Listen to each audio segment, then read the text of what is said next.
I wake up at 5:47 a.m., same as always. The house is still the kind of quiet that feels like it's holding its breath. My feet hit the cold hardwood, and I'm already moving coffee maker on lunch bags, lined up, mental checklist ticking. Ethan's got a client meeting at 9, so his navy suit needs pressing. Lila's got debate practice, so her note cards need printing. My mother-in-law Diane needs her meds sorted for the week.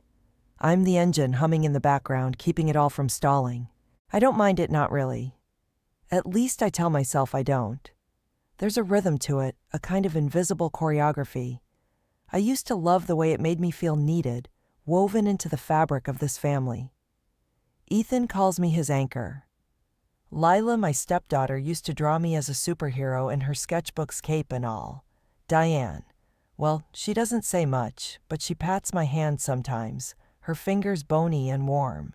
That's enough, right? It should be. But lately something's off. It's not loud or obvious, just a faint hum of wrongness, like a string plucked out of tune. I'm still doing everything, scheduling, soothing, fixing. But it's like I'm fading into the wallpaper. Last week at Lila's debate tournament, Ethan introduced me to a colleague as the one who keeps us all sane. Everyone laughed. I smiled. But it landed like a pebble in my chest, heavy and sharp. Is that all I am? The sanity keeper? The one who makes sure the Wi-Fi bill gets paid and the fridge stays stocked? I shake it off, pour coffee into Ethan's travel mug. He's downstairs now, tie half-knotted, scrolling his phone. "Morning, Cass," he says, not looking up. His voice is warm, but it's the kind of warmth you get from a space heater automatic, not personal. I hand him the mug, and he takes it without breaking his scroll. "You're a lifesaver," he mutters. I wait for more. Maybe a glance, a question about my day. Nothing. Just the tap of his thumb on the screen. I head to the laundry room where the guest towels are folded in neat stacks. They're crisp white, monogrammed with an elegant H for our last name, Harlow. Except as I run my fingers over the top one, I notice something. The C for Cassandra, the one I'd carefully picked out when we moved into this house 7 years ago, is gone, replaced with a plain H. I check the next towel. Same. The whole stack, just H. My initial, my mark, erased. It's small, stupid even, but it stings like a paper cut. I stand there, towel in hand, wondering when they got swapped out. And why no one told me. Lila's voice snaps me back. "Cass, where's my blue sweater?" She's 14, all sharp edges, and hurried energy rifling through the living room like a tornado. I find the sweater in the dryer, hand it over, and she's already halfway out the door. "Thanks, you're the best," she calls, but it's rote, like she's saying it to the air. I want to call her back, ask about her debate topic, but she's gone, earbuds in world closed. Diane's awake now, shuffling into the kitchen in her lavender robe. I set her pill organizer on the counter, each compartment labeled with my handwriting. "You're too good to me, Cassandra," she says, her voice soft but distracted. She's looking at her phone too, some gardening blog she's obsessed with. I try to start a conversation, something about the roses she loves, but she nods absently, already lost in her screen. I'm standing right here, I want to say. Look at me. The morning churns on. Ethan leaves with a quick peck on my cheek. Lila's off to school. Diane's settled with her tea. I'm alone now, the house exhaling back into silence. I sit at the kitchen table, my own coffee gone cold, and try to pin down this feeling. It's not anger, not exactly. It's more like static, a low buzz of disconnection. I'm doing everything right, aren't I? The lunches, the laundry, the endless mental math of who needs what and when. So, why do I feel like I'm slipping out of focus like a photo, where everyone else is sharp and I'm just a blur? I glance at the towel again, folded on the counter. No C, just H. It's such a small thing, but it's like a whisper of something bigger, something I can't quite name. I'm still Cassandra, still the one who holds it all together. But for the first time, I wonder if anyone would notice if I stopped. If I just faded out completely. I shake my head, stand up, start the dishwasher. There's no time for this. The day's already rolling, and I've got to keep up. But as I move through the motions, wiping counters, checking emails, planning dinner, that pebble in my chest stays lodged heavy and unmoving. And I can't stop glancing at that damn towel, its missing C staring back, like a quiet accusation.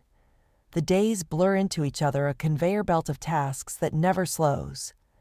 I'm still up at 5:47 a.m., still pressing Ethan's shirts, still packing Lila's lunches, still sorting Diane's pills. But the static in my chest is louder now, a hum that drowns out the rhythm I used to love. I'm not just fading, I'm being erased, bit by bit, and no one seems to notice. It's subtle at first, like a photograph left in the sun too long. Ethan's work dinners are more frequent now, and I'm not invited. Client stuff, Cass, he says, adjusting his cufflinks. You'd be bored. I nod, smile, hand him his keys. But I remember when he'd beg me to come, when he'd say my laugh was his secret weapon to close a deal. Now he's got Kira, his new assistant, all sharp blazers and quick smiles. She's at those dinners, her name popping up in his stories like a guest star. Kira caught that typo in the proposal, he'll say. Or Kira's got this knack for reading the room. I'm happy for him, I think. He's thriving. But each mention of her feels like another stitch unraveling from my place in his world. Lila's pulling away too. She's always been a whirlwind, but now her orbit barely grazes me. Last night I found her debate note cards scattered on the dining table. My neat handwriting replaced with someone else's, her coach's maybe, or a friend's. I didn't want to bother you, she said, when I asked her eyes on her phone. Bother me. I wanted to grab her shoulders, make her look at me. I've been your mom in every way, but blood since you were 7. I'm not a bother, I'm your home. But I just nodded, gathered the cards and put them in her bag. She didn't notice how my hands shook. Diane's no different. She's kinder in her way, but even her kindness feels like a reflex. Yesterday, I spent an hour trimming her roses while she sat on the porch scrolling her gardening blog. You're a saint, Cassandra, she said, not looking up. A saint. The word grated like sand in a shoe. Saints don't have names, do they? They're just figures in stained glass, admired but never truly seen. I wanted to tell her I hate roses, that their thorns catch my skin every time. But I didn't. I just smiled and kept clipping. The towels are everywhere now. I can't unsee them. Every bathroom, every linen closet stacked with that single H. My C is gone, replaced without a word. I asked Ethan about it once, casual, like it didn't matter. Oh, Kira ordered new ones, he said, not even pausing his email. The old ones were fraying. Fraying I'd embroidered those towels myself, each stitch a promise when we bought this house. I wanted to ask why no one told me why my mark was so easy to overwrite. But he was already out the door, and the question died in my throat. It's not just the towels. It's the way my role has become a function, a utility. Ethan leans on me to keep the house running, but he doesn't ask about my day anymore. Lila needs me for logistics rides, snacks, permission slips, but she doesn't curl up with me like she used to, telling me about her crushes or her fears. Diane relies on me for her meds, her meals, her comfort, but she doesn't see the weight it adds, the way it fills my days, until there's no room for anything else. They all take and I give, and somehow I'm the one disappearing. Last week at a family dinner, it hit me like a slap. Ethan was telling a story about a big pitch at work, how Kira's quick thinking saved the day. Lila was laughing, Diane was nodding, and I was just there, passing the mashed potatoes. No one asked me anything. No one noticed when I stopped talking. I sat there, fork in hand, and realized I'm the background, the set dressing. They're all moving forward, shining, while I'm stuck holding the frame together. After dinner, I cleared the table alone. Ethan was on a call. Lila was texting, Diane was napping. I stacked the plates, wiped the counters, and found another towel, crisp white H. I stared at it, my reflection faint in the kitchen window. That's when it sank in. I've become a function to the people I love. A machine that runs so smoothly, they don't even hear it anymore. They don't see me. They see the things I do. And those things, they're replaceable. Kira's already stepping in with her note cards and her towels, and her effortless way of fitting into their lives. I stood there towel in hand and felt something shift. Not anger, not yet. Just a quiet, aching clarity. I'm not just invisible. I'm being written out of my own story. And the worst part, I've been letting it happen. I've been so busy keeping everyone else's world spinning that I didn't notice mine was slowing to a stop. I folded the towel, put it away, and went to bed early. Ethan didn't notice. Lila didn't knock on my door. Diane didn't call out for her evening tea. The house kept turning, and I lay there, eyes on the ceiling, wondering how much longer I could keep this up, wondering if I even wanted to. The clarity comes in the quiet, not in a storm. It's not a scream or a fight. It's a moment soft and sharp, like the first breath after holding it too long. I'm in the kitchen, same as always, chopping carrots for Diane's soup. The knife moves steady, rhythmic, but my mind is somewhere else. It's been weeks since that dinner, weeks of watching myself fade into the seams of this family. And now, standing here, I see it. I've been carrying a role I never chose. Not really. I accepted it piece by piece until it became all I was. The fixer, the anchor, the one who makes it all work. But who am I when the work stops? I set the knife down, wipe my hands on a towel, that damn H staring back at me. My chest tightens, not with anger, but with something heavier truth. I've been erased because I let myself be. I gave up my career to support Ethan's. I stepped into Lila's life, smoothing her edges, filling her gaps. I moved Diane in, took on her care because it was the right thing. And somewhere along the way, I stopped being Cassandra. I became the one who does. And they let me. They leaned into it, took it for granted because I made it so easy. I'm not mad at them. That's the strange part. Ethan's not cruel. He's just distracted, caught in his own orbit. Lila's a teenager chasing her own light. Diane's old tired, clinging to what's left of her independence. They're not plotting to erase me. They just don't see me. And I've been complicit, smiling through it, pretending it's enough to be needed. But it's not. Not anymore. I finished the soup, set it to simmer, and walked to the living room. The house is quiet. Ethan's at the office. Lila's at debate. Diane's napping. I sit on the couch, hands in my lap, and let the truth settle. I'm not just a function. I'm not just the one who keeps the plates spinning. I'm a person with edges and wants, and a voice that's been silent too long. I used to write stories, essays, things that lit me up. I stopped because Ethan said it was impractical, because Lila needed me, because Diane's health came first. But what about me? When did I decide I didn't get to come first? I don't announce it. I don't storm out or write a manifesto. I just pull back.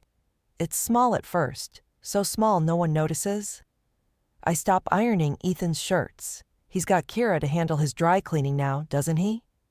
I let Lila pack her own lunch, leave her note cards on the table without rewriting them.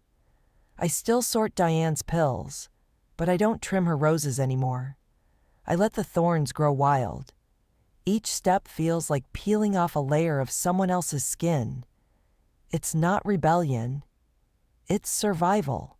The towels become my line in the sand. I stop folding them, stop stacking them in perfect piles. I leave them in the laundry basket, H or not, and let Ethan or Lila deal with it. It's petty maybe, but it's mine. Those towels were my mark, my proof I was here, and they took them away without a word. Now they're my reminder. I get to choose what I carry. I get to choose what I keep.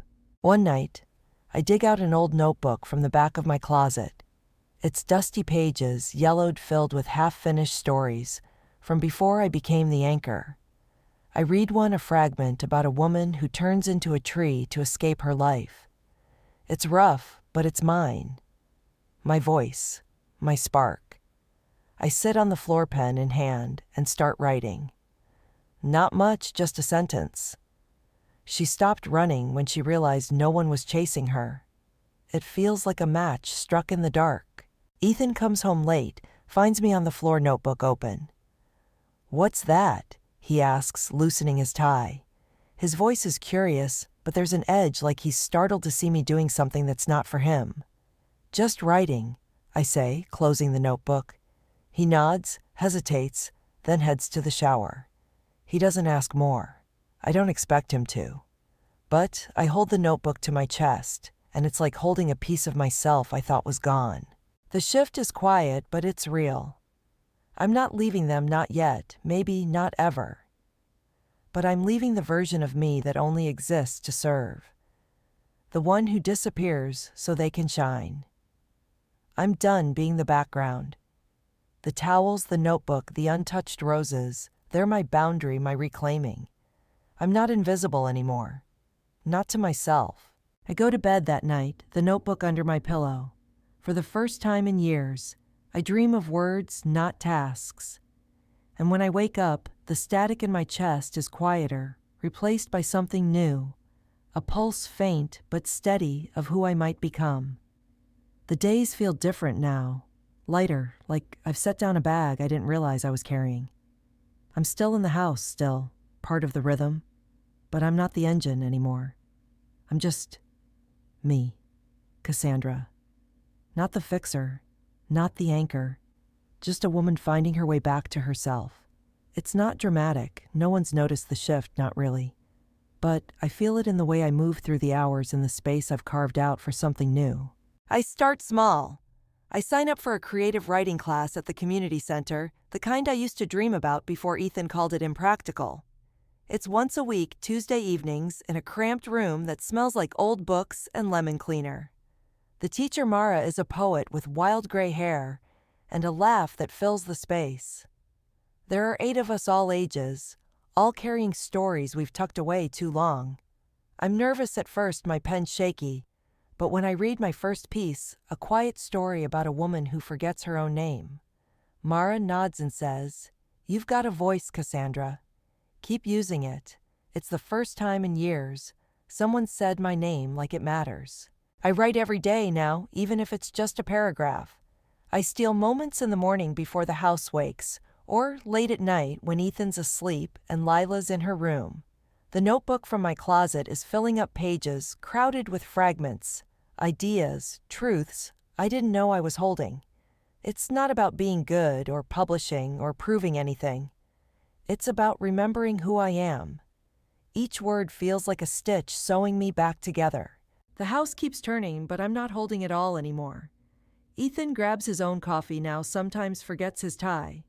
Lila packs her lunches, leaves dishes in the sink.